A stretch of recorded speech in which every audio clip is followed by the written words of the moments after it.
Bismillahirrahmanirrahim. Assalamualaikum warahmatullahi wabarakatuh. Innal hamdalillah nahmaduhu wa nasta'inuhu wa nastaghfiruh wa na'udzu billahi min syururi anfusina wa min sayyiati a'malina. May yahdihillahu fala mudilla lahu wa may yudlil fala hadiya lahu. Wa asyhadu an la ilaha illallah wahdahu la syarika lahu wa asyhadu anna Muhammadan abduhu wa rasuluh. Amma ba'du, fa inna asdaqal hadithi kitabullah wa khairal hadi hadi Muhammadin sallallahu alaihi wasallam wa syarrul umuri muhdatsatuha wa kullu muhdatsatin bid'ah wa kullu bid'atin dhalalah wa kullu dhalalatin finnar. Alhamdulillah,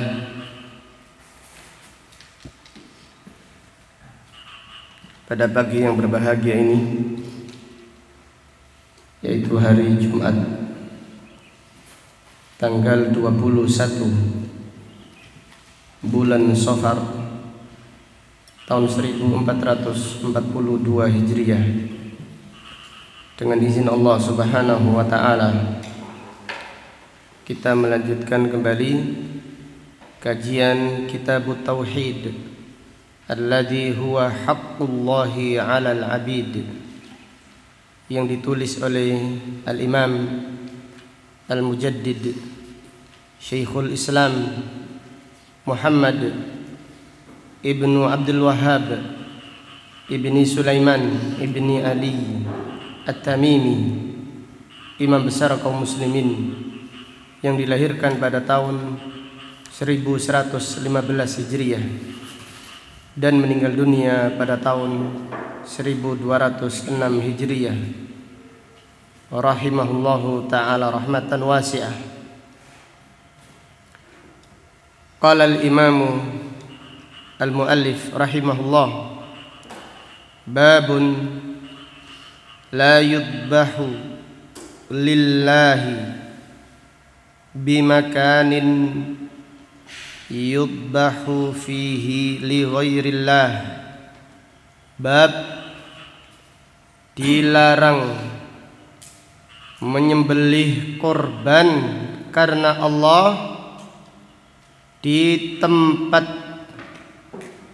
yang di situ disembelih korban karena selain Allah. Bab ini ditulis oleh Al-Imam rahimahullah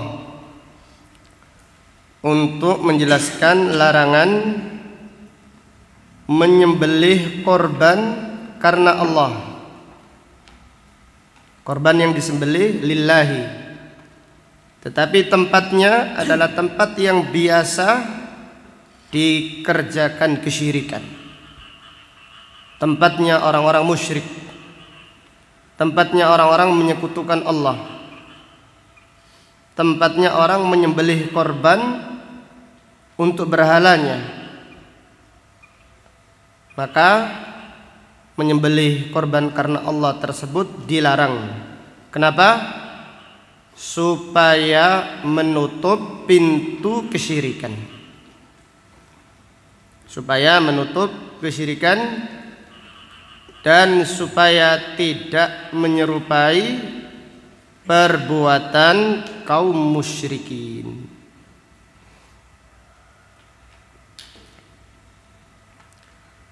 Kemudian Al-Imam rahimahullah membawakan firman Allah Subhanahu wa taala yang terdapat di dalam surat At-Taubah ayat 108. Allah taala berfirman, la taqum fihi abada.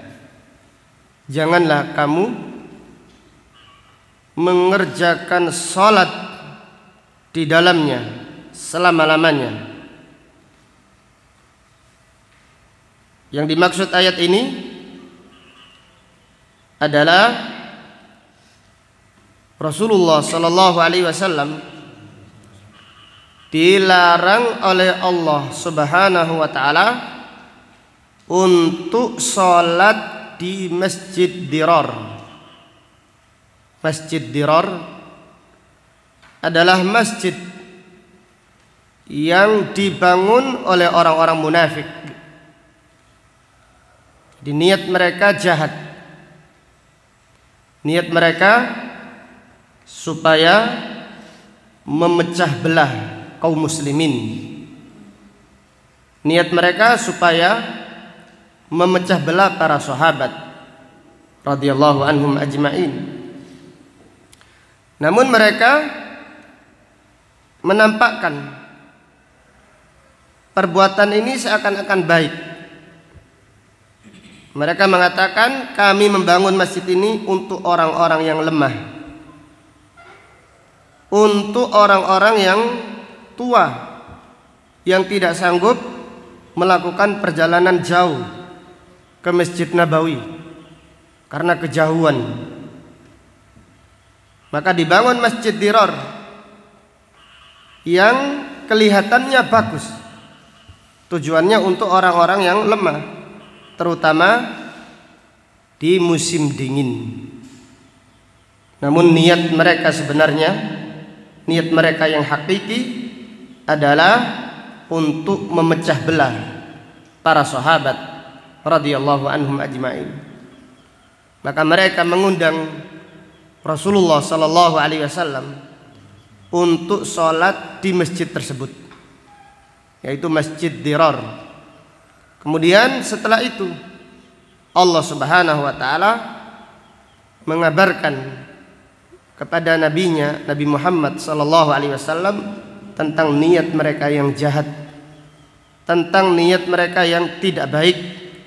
Tujuannya supaya memecah belah kaum muslimin. Maka setelah itu Rasulullah sallallahu alaihi wasallam memerintahkan para sahabat untuk menghancurkan masjid tersebut. Jadi Masjid Dirar dihancurkan di zaman Rasulullah sallallahu alaihi wasallam. Maka Allah taala berfirman, la taqum fihi abada. Janganlah engkau salat di Masjid Dirar selama-lamanya, jangan. La masjidun ussisa 'ala taqwa. Sesungguhnya masjid yang dibangun di atas dasar takwa, min awwali yaumin, semenjak hari pertama didirikan, ahaqqu an taquma fi, lebih berhak, lebih layak engkau salat di dalamnya. Yang dimaksud masjid ini adalah Masjid Quba. Masjid Quba adalah masjid yang dibangun oleh Nabi sallallahu alaihi wasallam dan dibangun atas dasar takwa kepada Allah Subhanahu wa taala. Dan juga yang dimaksud masjid ini adalah Masjid Nabawi min babi aula, karena Masjid Nabawi dibangun oleh Rasulullah sallallahu alaihi wasallam ala taqwa, atas pondasi takwa. Kemudian Allah Subhanahu wa taala memuji orang-orang yang di sekitar Masjid Quba, yaitu sahabat Al-Ansar. Fihi rijalun yuhibbuna an yatatahharu. Di masjid tersebut ada laki-laki yang suka bersuci. Bersuci ini sifatnya umum, baik itu mensucikan dirinya dari dosa ataupun mensucikan dirinya dari najis. Dan diriwayatkan bahwasannya ahlul Quba kanu yastanjuna bilma, mereka istinja dengan air. Wallahu yuhibbul mutahhirin, dan Allah mencintai orang-orang yang bersuci. Dari ayat yang mulia ini terdapat beberapa pelajaran yang bisa diambil. Yang pertama, la yudbahu lillahi fi makanin yudbahu fihi li ghairillah. Pelajaran yang pertama dari ayat ini, larangan menyembelih korban untuk Allah di tempat di situ disembelih korban untuk selain Allah. Larangan menyembelih korban karena Allah. Jadi korbannya lillah, karena Allah, ibadah kepada Allah. Tapi tempatnya adalah tempatnya kaum musyrikin menyembelih korban karena selain Allah. Di tempat tersebut dilarang. Kenapa? Karena itu adalah wasilah. Jadi kalau seseorang menyembelih korban karena Allah di tempat tersebut, dikhawatirkan suatu saat nanti mereka akan menyembelih korban karena selain Allah Subhanahu wa ta'ala.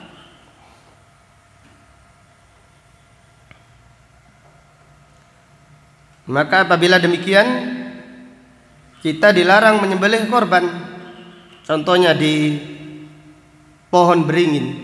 Pohon beringin yang di situ ada saji-sajiannya. Ada orang menyembelih korban karena selain Allah. Atau di pohon randu yang di situ lakukan ritual sesajian atau yang lainnya. Intinya semua tempat yang di situ ada korban selain Allah, maka kita tidak boleh menyembelih korban karena Allah di tempat tersebut, baik itu pada hari raya Idul Adha atau korban untuk akikah atau yang lainnya.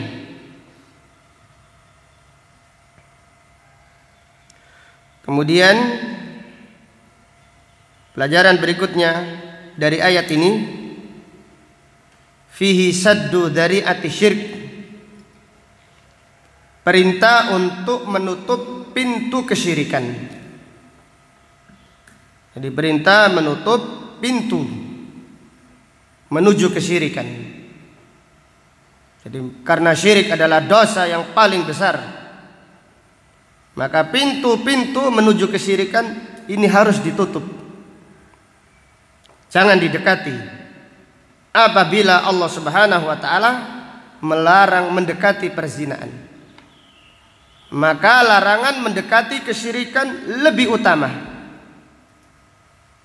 Apabila Allah Subhanahu wa ta'ala berfirman wala taqrabuz zina, jangan mendekati perzinaan, baik itu melihat hal-hal yang diharamkan oleh Allah atau berduaan dengan wanita yang bukan mahram, baik itu berduaan secara fisik atau secara komunikasi atau yang lainnya, ini dilarang karena ini mengantarkan kepada perzinaan yang hakiki.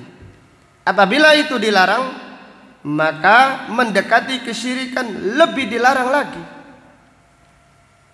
Maka janganlah menyembelih korban di tempat-tempat di situ Allah Subhanahu wa ta'ala dipersekutukan. Kemudian pelajaran berikutnya, fihi an-nahi anis salati fi masjidid dirar, larangan salat di masjid dirar. Larangan salat di masjid dirar. Masjid dirar adalah masjid yang dibangun untuk membahayakan kaum muslimin, untuk mencelakakan kaum muslimin. Termasuk masjid dirar adalah masjidnya orang-orang yang memenuhi masjid tersebut dengan kesesatan, dengan kesyirikan. Ini masjid dirar. Jadi termasuk masjid dirar adalah masjid yang dibangun tetapi di dalamnya penuh dengan kesesatan. Ini masjid dirar. Untuk memecah belah kaum muslimin. Ini dinamakan masjid dirar, masjid yang membahayakan kaum muslimin. Jadi pada asalnya masjid ini dibangun untuk tauhid, untuk mengamalkan sunnah Rasulullah SAW, bukan untuk kesyirikan, bukan untuk bid'ah, bukan untuk kesesatan. Kalau masjid dibangun kok dasarnya adalah kesyirikan atau bid'ah, maka itu adalah masjid dirar, masjid yang tujuannya untuk memecah belah kaum muslimin. Kemudian pelajaran berikutnya, fihi masyru'iyatu hadmi masjid dirar. Disyariatkan menghancurkan masjid dirar. Kemudian dijelaskan oleh Sa'di, maksudnya adalah idat tuli'ah ala maqasidi ashabihi. Jika ketahuan niat pembangunnya, niat pendirinya adalah untuk memecah belah kaum muslimin. Dan ini tugasnya siapa? Tugasnya siapa? Tugasnya ulil amri. Jelas ya? Jadi masjid dirar harus dihancurkan. Harus dihancurkan jika diketahui niat pendirinya. Niat pendirinya untuk memecah belah kaum muslimin, untuk mengadu domba kaum muslimin. Maka apabila demikian, maka masjid tersebut harus dihancurkan. Tetapi yang berhak menghancurkan adalah pihak yang berwajib, yaitu pemimpin kaum muslimin. Sebagaimana yang dilakukan oleh Rasulullah sallallahu alaihi wasallam. Beliau ketika diberitahu niat buruk orang-orang munafik ketika membangun masjid dirar, maka Rasulullah sallallahu alaihi wasallam mengutus para sahabat untuk menghancurkan masjid tersebut.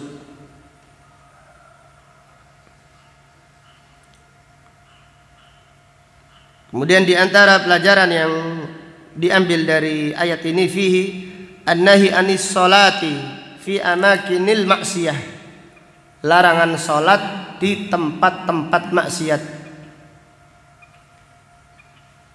Jadi larangan salat di tempat-tempat maksiat.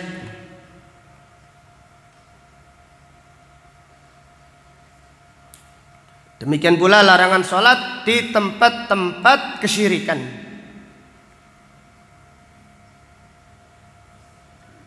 Di Eropa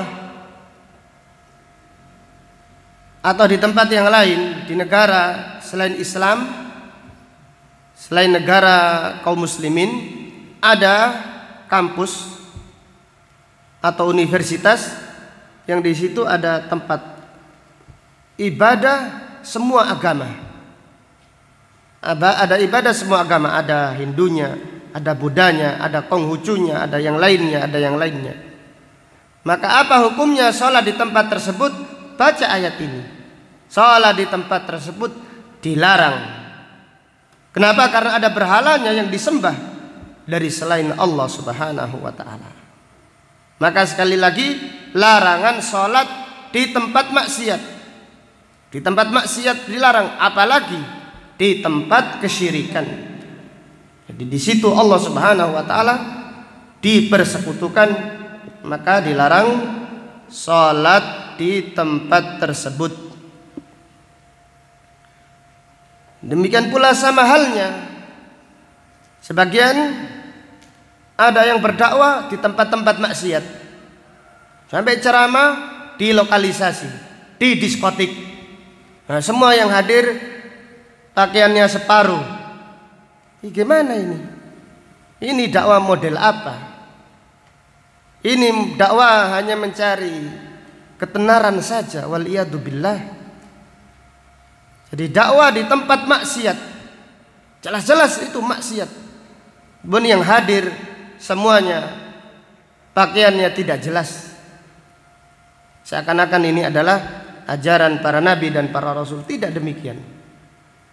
Jadi dilarang beribadah di tempat-tempat tersebut. Fihi annal ma'siyah tu'athiru fil biqa' kama anna ta'ata tu'athiru fil biqa'. Bahwasanya maksiat itu berpengaruh, mempengaruhi tanah atau bumi yang ada di sekitarnya. Demikian pula taat. Ketaatan itu berpengaruh dengan wilayah yang ada di sekitar. Maka lihatlah bagaimana Masjid Quba, masjid yang diberkahi oleh Allah Subhanahu wa taala, karena pengaruh orang-orang yang bertakwa di situ. Demikian pula kenapa Masjid Dirar dihancurkan? Kenapa? Karena maksiat, karena niat tidak baik pendirinya. Maka dalam hal ini Syekhul Islam Ibnu Taimiyah rahimahullah berkata, kullu solahin ala wajhil ard sababuhu tauhid. Semua kebaikan yang ada di muka bumi sebab utamanya adalah tauhid. Wa ibadatullah wa ta'atu rasulih sallallahu alaihi wasallam. Jadi semua kebaikan, keberkahan yang ada di muka bumi ini sebab utamanya adalah tauhid. Sebab utamanya adalah beribadah kepada Allah, taat kepada Allah. Kemudian sebabnya adalah mengamalkan sunnah Rasulullah sallallahu alaihi wasallam. Jadi apabila kita tulus, kita ini jujur di depan Allah di dalam menegakkan sunnah, menghidupkan tauhid, maka niat baik kita ini memberkahi. Dengan niat baik kita, Allah memberkahi alam yang ada di sekitar kita. Karena apa? Karena ketaatan itu berpengaruh dengan wilayah yang ada di sekitarnya. Demikian pula maksiat. Maksiat itu merusak wilayah, menghancurkan. Sebab hancurnya, sebab datangnya musibah, sebab datangnya bala, gara-gara kesyirikan, gara-gara bid'ah, dan gara-gara dhalalah. Maka banyaknya musibah, banyaknya kekacauan itu karena niat yang tidak baik, karena kesesatan, terutama karena kesyirikan.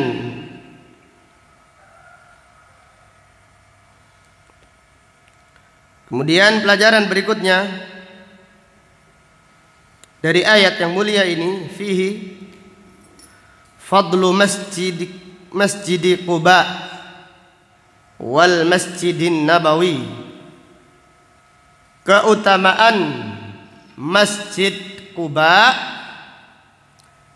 dan keutamaan Masjid Nabawi. Jadi Masjid Quba adalah masjid yang dibangun di atas pondasi takwa. Rasulullah sallallahu alaihi wasallam ditanya tentang masjid alladzi ussisa ala taqwa. Qala, Rasulullah sallallahu alaihi wasallam menjawab sebagaimana hadis yang diriwayatkan oleh Imam Muslim, masjidi hada. Yang dimaksud adalah masjidku ini. Al-Imam Ibnu Katsir mengatakan hadis ini dengan ayat tidak ada perselisihan. Kenapa? Karena Masjid Quba dibangun atas dasar takwa. Demikian pula Masjid Nabawi dibangun atas dasar takwa kepada Allah Subhanahu wa taala. Fihi istihbabu as-salati fi masjid Quba wal Masjid Nabawi. Anjuran salat di Masjid Quba dan di Masjid Nabawi. Rasulullah sallallahu alaihi wasallam bersabda tentang salat 2 rakaat di Masjid Quba. Ar-rak'atani fi masjid Quba ka umratin. Salat 2 rakaat di Masjid Quba pahalanya seperti umroh. Salat di Masjid Quba 2 rakaat pahalanya seperti umroh. Adapun salat di Masjid Nabawi, Rasulullah sallallahu alaihi wasallam bersabda, salatun fi masjidi hada alfu salatin fi ma siwahu. Salat di masjidku ini pahalanya 1000 salat dibandingkan masjid-masjid yang lain. Maka kita berdoa semoga Allah Subhanahu wa taala memudahkan kita untuk salat di Masjid Quba, demikian pula salat di Masjid Nabawi dan salat di Masjidil Haram. Amin.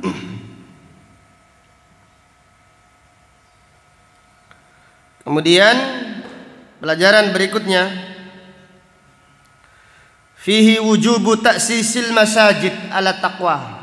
Wajib membangun masjid, mendirikan masjid, mendirikan pesantren atau yang lainnya atas dasar takwa kepada Allah Subhanahu wa taala.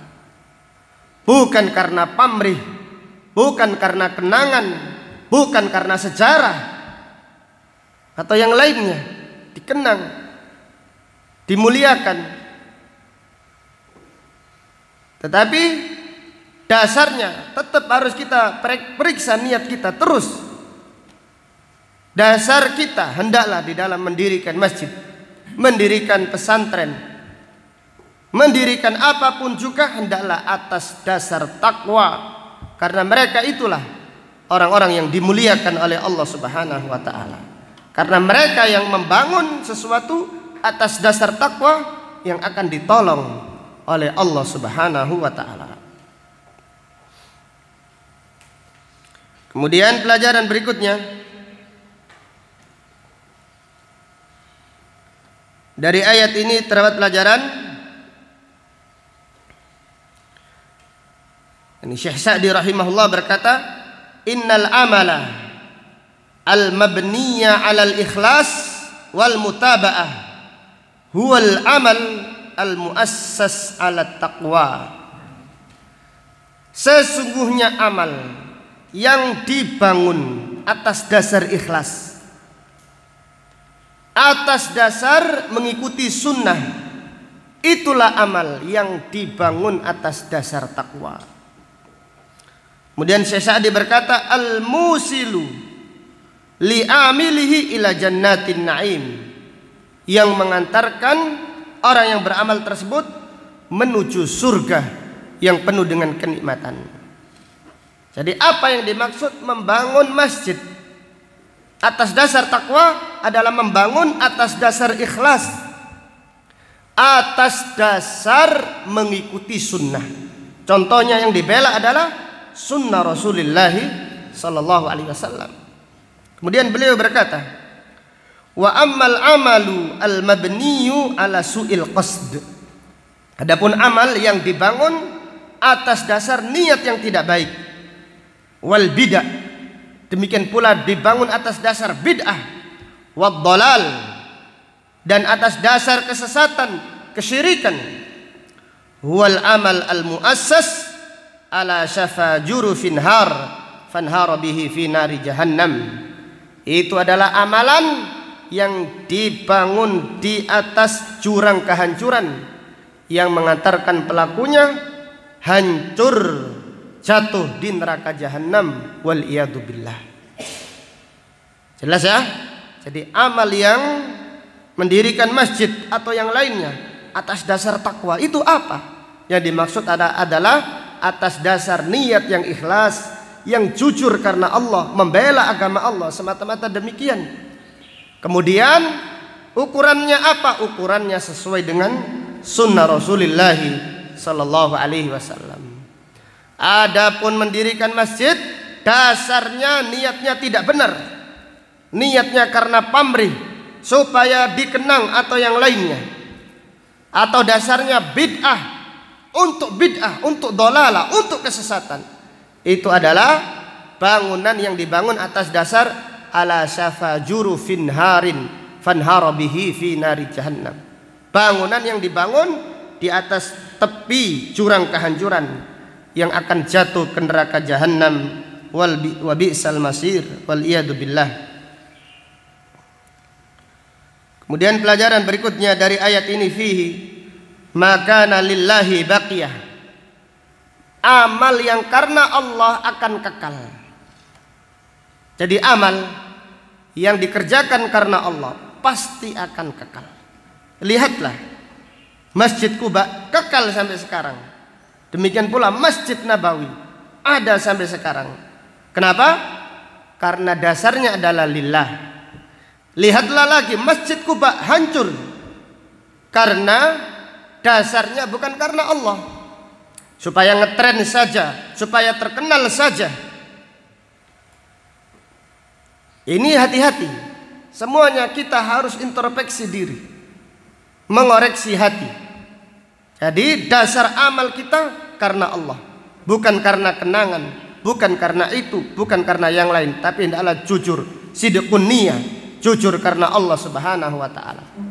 Maka dalam hal ini Allah taala berfirman, Allah Subhanahu wa taala berfirman, fa ammaz zabadu fayadhabu jufaa'a wa amma ma yanfa'un nasa fayamkuthu fil ard.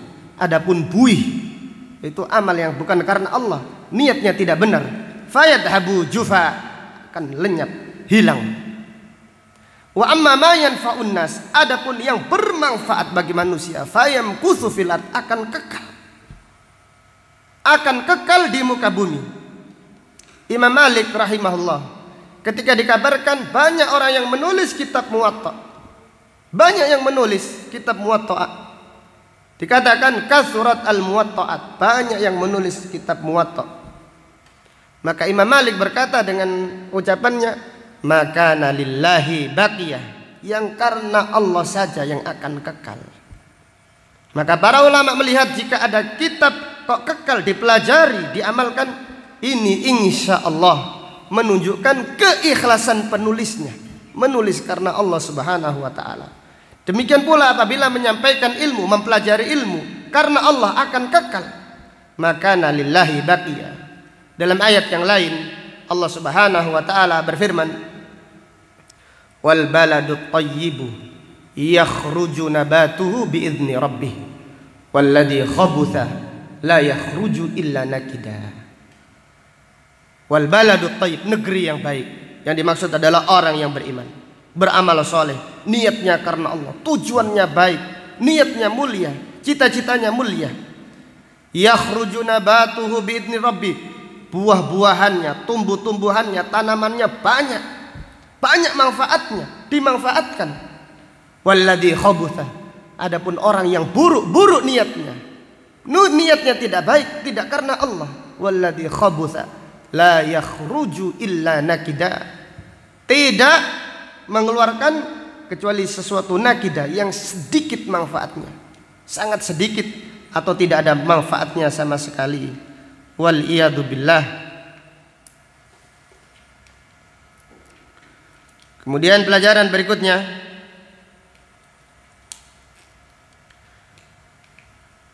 fihi al-hathu ala muhafadhati taharah, anjuran untuk menjaga kesucian. Maka pada ayat ini Allah Subhanahu wa taala memuji sahabat Ansar yang selalu menjaga kesucian. Fihi rijalun yuhibbuna an yatatahharu, suka bersuci, suka berwudu.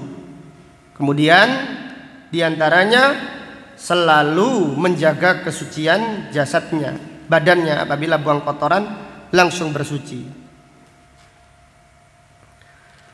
Fihi al-hathu ala tadhiri nafs minadz-dzunub wal akhlaqir radilah, anjuran untuk membersihkan diri dari dosa dan akhlak-akhlak yang buruk. Ini sebagaimana yang ditafsirkan oleh Abul Aliyah, seorang ulama dari kalangan tabi'in. Demikian ayat ini umum. Yatatahharu taharah hissiyah, taharah ma'nawiyah. Jadi anjuran senantiasa mensucikan diri, artinya memperbaiki diri, introspeksi diri dari dosa dengan beristighfar kepada Allah, dengan taubat-taubatan nasuha, dan juga senantiasa ngoreksi kesalahan diri sendiri.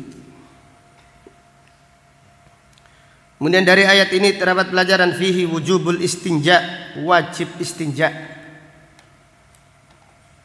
Jadi setelah buang air kecil atau air besar, hendaklah langsung segera istinja. Dan ini hukumnya wajib. Rasulullah sallallahu alaihi wasallam bersabda, "Ammatu adabil qabr minal baul." Paling banyak siksa kubur karena kencing. Itu karena kencing yang tidak istinja. Kemudian pelajaran berikutnya dari ayat ini, fihi itsbatu sifatil mahabbah lillah, mengimani sifat cinta untuk Allah sesuai dengan kebesarannya dan keagungannya, khilafan lil asy'ariyah, pantahan kepada kelompok al-asy'ariyah yang mentakwilkan sifat cinta. Jadi Allah Subhanahu wa taala mencintai hamba-hambanya, yuhibbul mu'minin, yuhibbul muttaqin, yuhibbut tawwabin, wa yuhibbul mutatahhirin. Allah mencintai hamba-hambanya yang beriman, hamba-hambanya yang bertakwa. Allah mencintai orang-orang yang sabar. Dan pada ayat ini Allah mencintai orang-orang yang bersuci.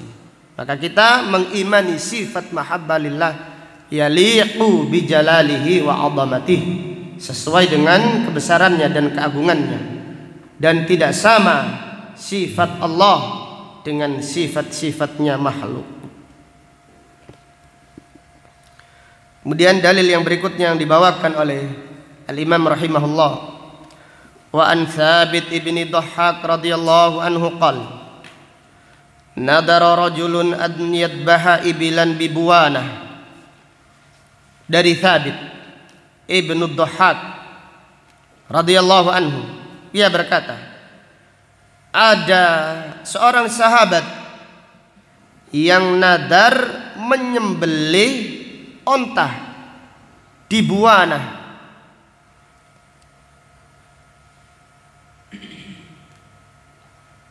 Fasa'ala an-nabiyya sallallahu alaihi wasallam, maka sahabat tersebut bertanya kepada Nabi sallallahu alaihi wasallam. Yang kata siapanya? Bang Januri? Khusyuk Bang Januri, masya. Hafid.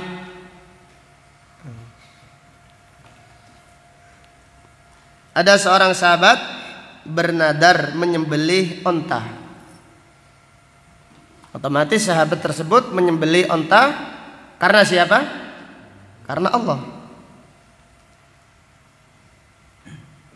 Lalu sahabat tersebut bertanya kepada Nabi sallallahu alaihi wasallam. Maka beliau balik bertanya, hal kana fihi wathanun min awthanil jahiliyah yu'bad. Apakah tempat tersebut dulu ada patung jahiliyah yang disembah? Dulu, bukan sekarang ya. Apakah dulu tempat tersebut ada patungnya, ada berhalanya, sehingga tempat tersebut dikenang? Qalulah, mereka menjawab, tidak ada ya Rasulullah. Fahal kana fiha idun min a'yadihim. Apakah di tempat tersebut ada perayaan? Dahulu ada perayaan-perayaan jahiliyah di situ? Qalulah, mereka menjawab, tidak ada ya Rasulullah. Faqala Rasulullah sallallahu alaihi wasallam, beliau bersabda, aufi binadrik, penuhi nadarmu. Fa innahu la wafa'a linadrin fi maksiatillah, karena sesungguhnya tidak ada nadar, tidak wajib memenuhi nadar untuk bermaksiat kepada Allah. Wala fima la yamliku ibnu Adam, demikian pula tidak ada nadar yang tidak disanggupi oleh manusia. Dari hadis ini terdapat pelajaran sangat jelas sekali, yaitu larangan menyembelih kurban. Karena Allah di tempat di situ disembelih kurban karena selain Allah. Demikian pula larangan menyembelih korban di tempat dahulu di situ ada patung, ada berhala yang masih dikenang, walaupun berhalanya sudah tidak ada, maka dilarang menyembelih korban di tempat-tempat tersebut.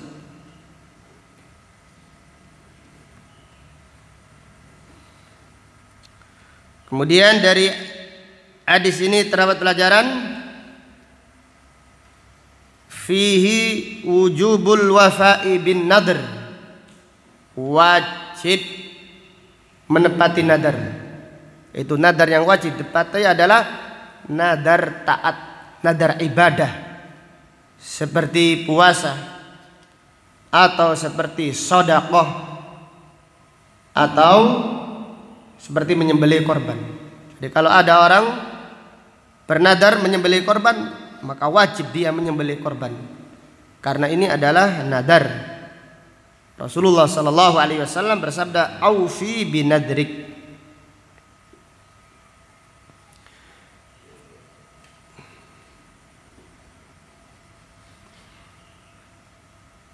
Dari hadis ini terdapat pelajaran fihi jawazun nadar bi ghairi syart. Dibolehkan nadar tanpa syarat.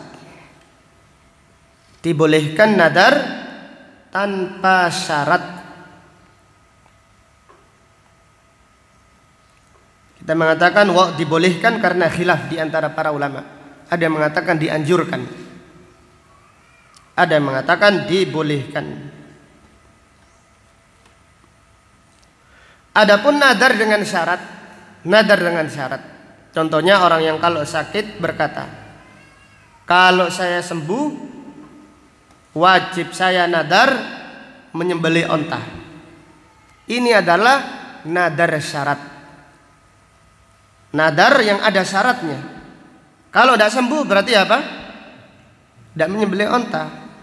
Kalau saya sembuh, saya bersedekah. Anak saya kalau ujian ranking 1, saya akan bersedekah. Kalau ranking 2, gimana? Ini adalah nadar syarat. Ini hukumnya makruh, sangat dibenci. Rasulullah sallallahu alaihi wasallam bersabda, "La tanduru," jangan bernadar. Yaitu nadar syarat. La tanduru, fa inna nadra la ya'ti bi khair. Sesungguhnya nadar tidak mendatangkan kebaikan. Innama yustakhraju minal bakhil. Nadar syarat hanya keluar dari orang yang bakhil.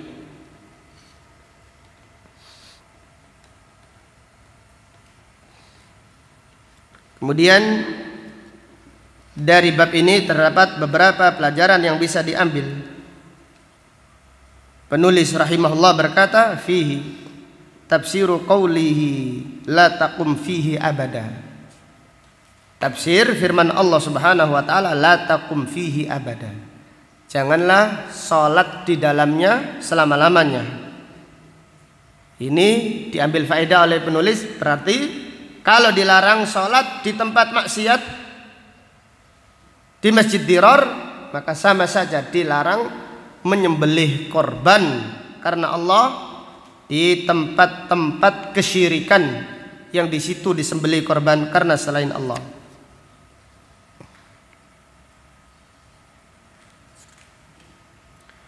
Kemudian pelajaran berikutnya, alhamdulillah, annal maksiyata qad tu'athiru fil ard wa kadzalika ta'ah. Bahwasanya maksiat itu berpengaruh kepada bumi. Demikian pula ketaatan. Sebagaimana yang telah dijelaskan, semua kebaikan yang ada di muka bumi sebabnya adalah taat kepada Allah, mentauhidkan Allah, taat kepada Rasulullah sallallahu alaihi wasallam. Adapun bencana yang terjadi di muka bumi karena kesyirikan.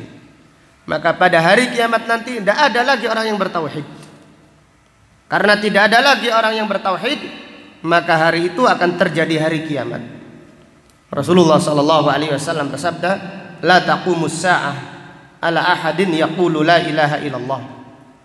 Tidak akan terjadi hari kiamat selama di dunia masih ada satu orang saja yang mengatakan la ilaha illallah, yaitu mentauhidkan Allah Subhanahu wa ta'ala.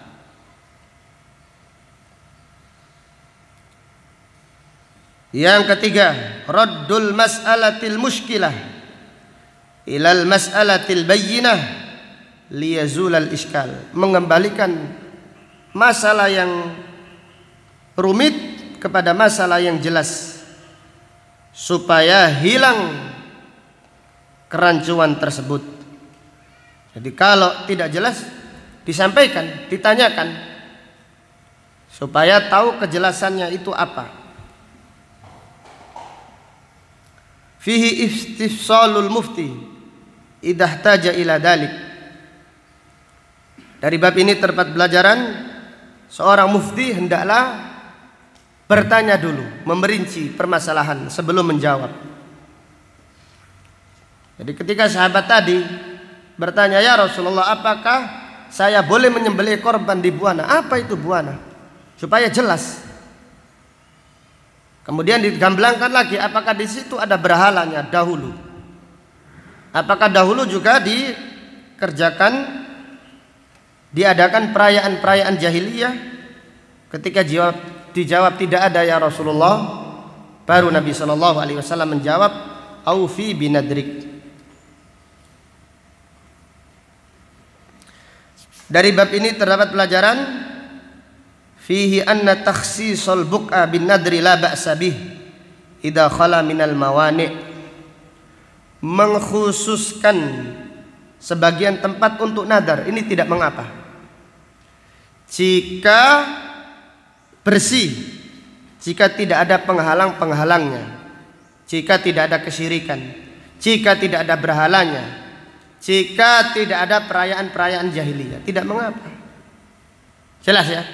Seperti orang bernadar, saya bernadar menyembelih onta di halaman Masjid Tauhid, tidak masalah.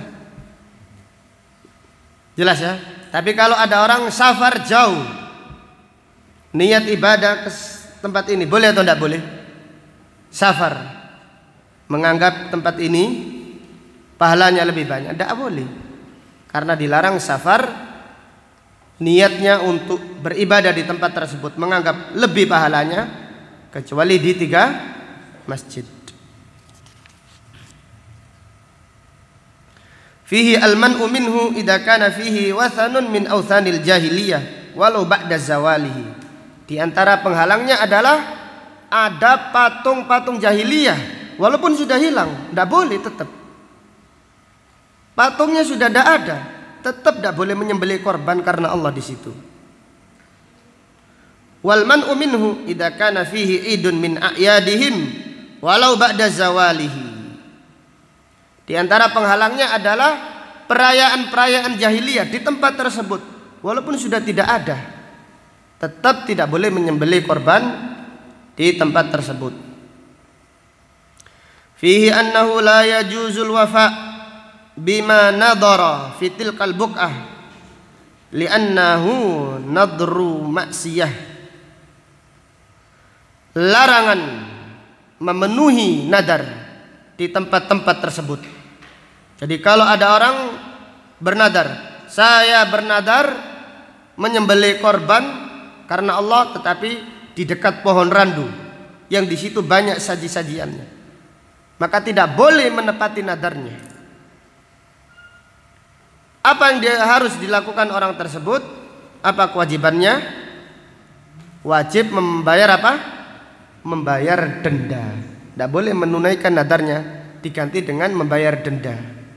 Rasulullah sallallahu alaihi wasallam bersabda, kafaratuhu kafaratu al-yamin. Kafarah nadar adalah seperti kafarohnya sumpah. Apa kafarohnya sumpah? Fakaffaratuhu, memberi makan 10 orang miskin, atau memberi pakaian 10 orang miskin, atau apa? Membebaskan budak. Ini suruh milih ini. Kemudian siapa yang tidak bisa? Faman lam yajid fasiyamu thalathati ayyam. Dalika kafaratu aymanikum idza halaftum. Kalau tidak bisa baru berpuasa 3 hari. Fihi al-hadar min musyabahatil musyrikin fi a'yadihim walau lam yaksidhu. Larangan atau hati-hati dari menyerupai kaum musyrikin di dalam perayaan-perayaan mereka walaupun tidak niat.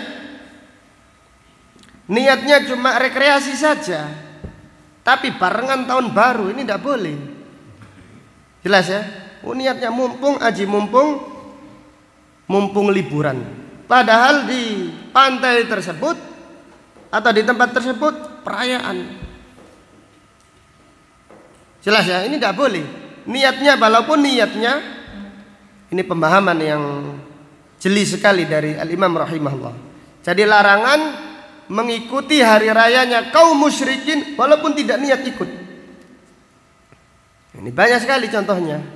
Ya sekarang kalau tahun baru saja, tahun baru sudah kita sepakati ini bukan hari rayanya kaum muslimin. Ini adalah hari raya kaum musyrikin. Tahun baru apa ini? Iya, itulah. Jadi banyak di antara teman-teman bahkan yang sudah ngaji, niat kita tidak apa? Tidak merayakan, niat kita liburan saja. Tapi anaknya juga melayu, lari-lari, ikut rame-rame. Apa alasannya? Kalau liburan di tempat yang sepi, tidak enak katanya. Kalau rame itu enak. Ini sama, ini dilarang. Jelas ya? Jadi larangan mengikuti perayaan kaum musyrikin walaupun tidak niat. Fihi la nadra fi maksiatin. Dari bab ini terdapat pelajaran tidak ada nadar untuk maksiat. Tidak boleh ditepati. Fihi la nadra libni Adam fima la yamlik. Tidak ada nadar bagi seseorang yang tidak sanggup. Contoh seseorang sakit bernadar, kalau saya sembuh saya akan membangun masjid. Duit kondi. Dia nggak punya uang. Kalau dianya tidak punya uang terus bangun apa dia? Maka tidak mengapa tidak memenuhi nadarnya, diganti dengan apa tadi? Dengan membayar denda sumpahnya tadi. Wallahu taala a'lam bishawab. Demikian apa yang dapat disampaikan pada kajian pagi ini. Insyaallah akan kita lanjutkan pada pengajian berikutnya. Subhanakallahumma wa bihamdika asyhadu an la ilaha illa anta astaghfiruka wa atubu ilaik. Walhamdulillahi rabbil alamin. Assalamualaikum warahmatullahi wabarakatuh.